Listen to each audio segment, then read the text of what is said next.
Welcome to the slop farm. Enjoy the video.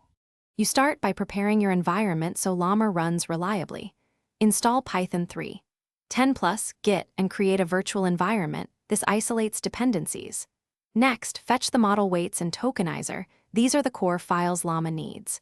Once done, pip install transformers, accelerate, and torch matching your CPU/GPU.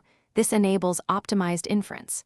Make sure to verify GPU drivers and CUDA versions if available, because performance differences are substantial, and you'll avoid common compatibility failures.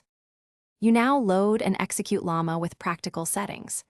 Initialize the tokenizer and model via from pretrained, then move it to the correct device, using device map or model.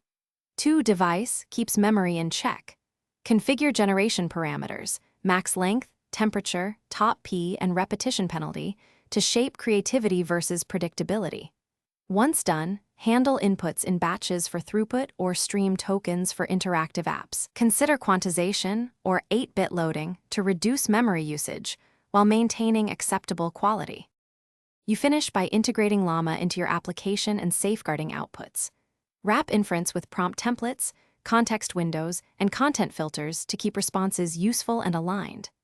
Deploy using an API layer like Fast API or a local server. Monitor latency, memory, and user feedback. If something goes wrong, especially out of memory or incoherent outputs, reduce batch size, lower max length, or enable quantization. These adjustments preserve functionality. Finally, log examples so you can iteratively tune prompts. Thanks for watching. Consider subscribing if we helped you today.